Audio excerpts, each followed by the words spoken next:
everybody, welcome back to another YouTube video. So today we are going to be ranking different parrot pellet brands. And so maybe you're wondering, well, am I feeding them the right pellets? What pellets should I be choosing? So I have compiled a list of a few different pellet brands. Now, disclaimer, I am not a nutritionist, but I do know the general basis of what is a little bit not too bueno for your bird and maybe something that you should be more looking for. So let's start off with, did you bring a blueberry here? So here we got our ranking. So let's start off with, I hope I'm pronouncing it right, Lafeber. They're the same company that makes Nutriberries. Now, Nutriberries are such a fun treat, but let's dive into their pellets. So looking at their description, they do flat out come out and say that they flavor their pellets with molasses. Molasses isn't ideal, but they do explain that it is for birds who are a little more picky in changing to pellets.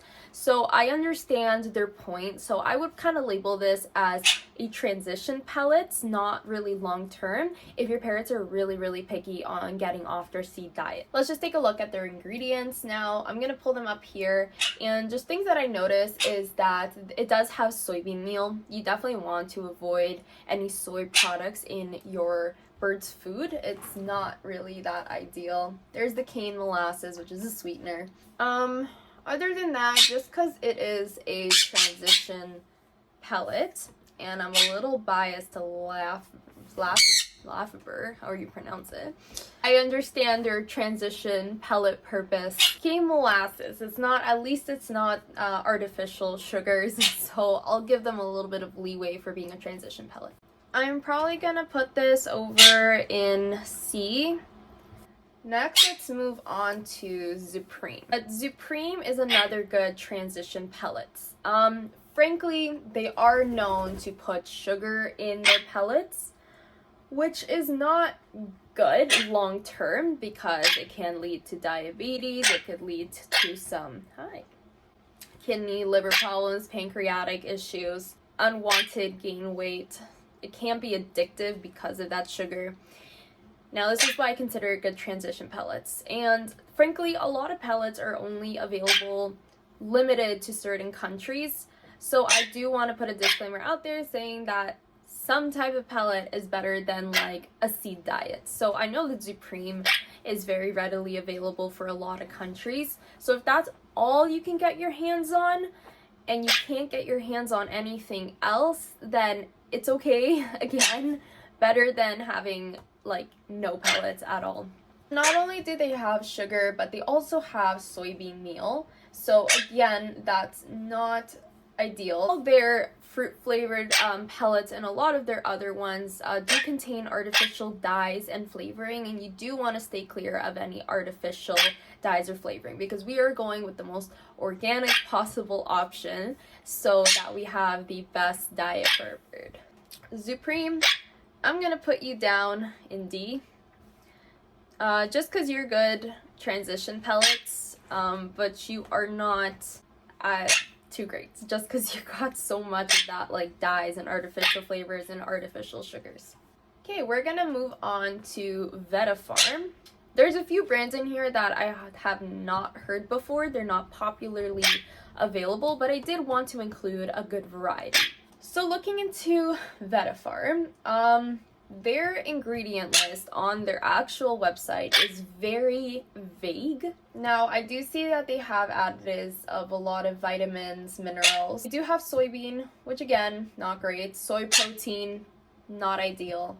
They have fruity flavors, but the thing is that they don't mention if it's natural or artificial fruity flavors.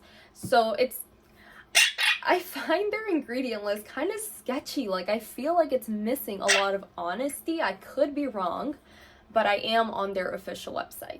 They do have vegetable oils, which is the first time I've seen that. So just because I'm very unsure about their ingredients and being able to rank them, I am probably going to put Vetafarm over an E. I'm sorry, Vetafarm. There's not much for me to base my judgment on. You guys are a little bit sketchy. Maybe you should update your ingredient list just so we have a better understanding of what you're putting in your pellets. Let's move on to InTune. They say they use colors sourced from seeds, spices, and vegetables for natural, subtle colors. So I guess that's better than artificial dyes and flavoring. Now, starting off, we see some soybean meal. Again, a lot of these are having soybean, not that ideal. It does have sugar, artificial sugar. It's getting pretty similar to the Zupreem recipes. It's always good to read through the ingredients, and if there are ingredients that you don't understand, which is totally fine because I don't understand either, and I always like to Google, what does this do for your body? So I like to say, well, what's going to do to my body, it's going to do to their body. So a lot of the times you'll see certain ingredients that sound all like scary, but in reality they're just a subcategory of a certain vitamin B, for example. Or they're a type of protein that the body needs, or it's a supplement that helps break down it helps control insulin levels or break down carbohydrates. So if you don't understand something, fully Google it. So those are the main ones that I'm seeing that stand out. They're not terrible of what I'm looking at. The first one I've seen that has probiotics, which is interesting. They're fruits, vegetables, and highly cooked grains. They're added to support digestion.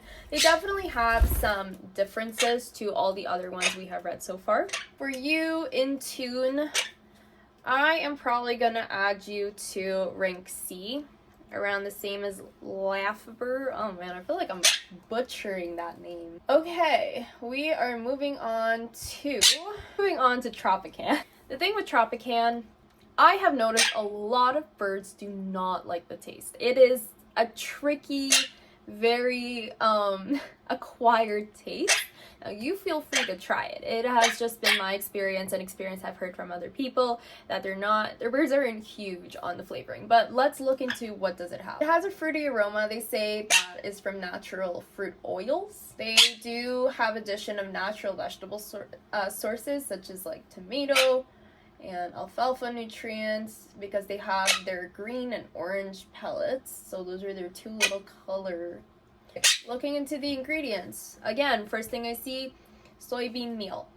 I see peanuts, also something you want to avoid. Interesting enough, I learned while doing research for this video that some birds can develop peanut allergies, and I was like, wait, what?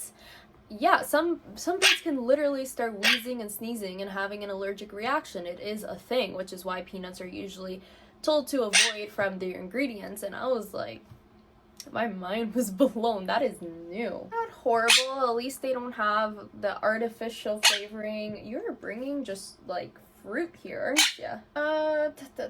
But because it is a very picky pellet, maybe this is very biased, but sorry Tropican, I am probably going to put you over in rank D. You are a little difficult for the taste acquirement. I feel bad putting them there because it's such a biased opinion, but you guys feel free to, like, they don't have artificial flavors. This is why I feel bad.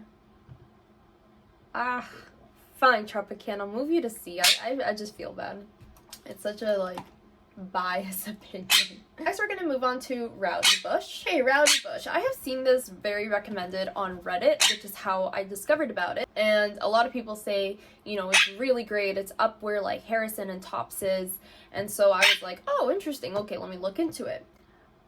No. It has soy oil, soy meal. So already 2 soy products. Ammonium hydroxide. That one was a little bit concerning. Ammonium hydroxide causes extensive damage to the mouth, throat, eyes, lungs, esophagus, nose, and stomachs. Damage to the esophagus and stomach, and everything was saying it was hazardous. So I don't know how badly I'd want to ingest that. I couldn't find any information about it being beneficial being ingested, more like harm. So that got concerning real quick. And just because of that sole ingredient, I am pushing them down to E. I feed my birds anything with ammonium hydroxide. That was enough for me to be like, no way. Ah man, I accidentally closed one of the, I'm gonna have to search that up. Alright, we'll just move on to Kaytee until I find out what I just closed. Okay, Kaytee, I'm already going to say immediately off the bat, I don't like this brand. This brand has been associated with a lot of cardiovascular issues for birds, a lot of health problems. It does not have a good reputation. So let's actually look into their ingredients, but you guys already know where I'm going to be placing this. It has peanuts. Again, avoid peanuts. Soybean meal. We talked about this. Corn gluten meal. Don't know how comfortable I'd be with that. So Kaytee, again, you're going down to E. Wow, my ranking's kind of not spread out too much. Let's move on to Harrison. Harrison, Chef's Kiss, one of the best pellet brands that people know. So it does have its homework. It's a little more on the expensive side, but it is very, very worth it. Now, it is certified organic ingredients, and looking through it, now keep in mind, all of the ingredients are a little bit different. I'm looking at the adult lifetime fine. So it has twisted soybeans, not super ideal. Now I'm not too sure what the difference ends up being if the soybean is toasted or not. I'm not sure if that even makes a big difference. But aside from that, the ingredients are looking good. Again, it's a very recommended pellet brand. It has a good reputation. So obviously I'm gonna put you up in the S tier. Moving on to Tops Pellets. Again, another well-reputed brand. Now, a few people were commenting that, oh, Tops Pellets don't have vitamin D3, which makes it suck. When I was looking into their ingredients on their website, it does have vitamin D3, so I'm not too sure what people were talking about. I don't know if they corrected their ingredients after all that. So let's look through their ingredients. I honestly cannot find a single thing that I would say, oh, like, watch out for this. Their ingredient list might actually be better than Harrison by a little bit, just by like one little like ingredient. It breaks down on its website every single ingredient and why it's beneficial to the body, so that's really nice. It also mentions why it does not use soybeans, peanuts, or wheat, so it's really nice that it has that breakdown for people to really understand what they're feeding their parrots. So I'm going to make a little bit of a change. I'm going to put Harrison down to A, and I'm going to put Tops Pellet up to S tier. Just because of that one little ingredient comparison. I accidentally closed one of the brands, which is, I don't know how to even pronounce this. Psittacus? Not too sure, sorry if I'm butchering it, but let's look at this last one. Again, a pellet brand I've never heard of. So right off the bat, it has soybean meal. Again, avoid this. It has some fructose, which is the type of sugar you find in fruits. I imagine that is for flavoring reasons, but at least it's not artificial, so it definitely does hit a little bit of an improvement there. Really not a bad pellet brand from what I am seeing. So you get the B spot. So now I have everything in a slot, so that ended up working out. So that ends up being our ranking system right now of, in my opinion, yes, in my opinion, certain pellet brands on where I would put them. Again, I am not a nutritionist. I could have made a lot of errors here. I could have missed a few ingredients on what they mean. If you guys have different opinions on how I ranked certain pellets, please leave it down in the comments below. I have absolutely no issue learning or discussing certain things. If you guys have personal opinions on certain pellet brands as well, if I missed certain pellet brands, feel free to comment them as well, because I don't know every single pellet brand. I usually know the main ones, a lot of pellet brands that I learned here. If you guys enjoyed this video, make sure to give it a thumbs up, hit subscribe if you want to see more of us. Check out our social media links down below, as well as our Etsy shop. We have phone cases and we got pop sockets in of many different birds. And I'll see you guys next time. Bye-bye.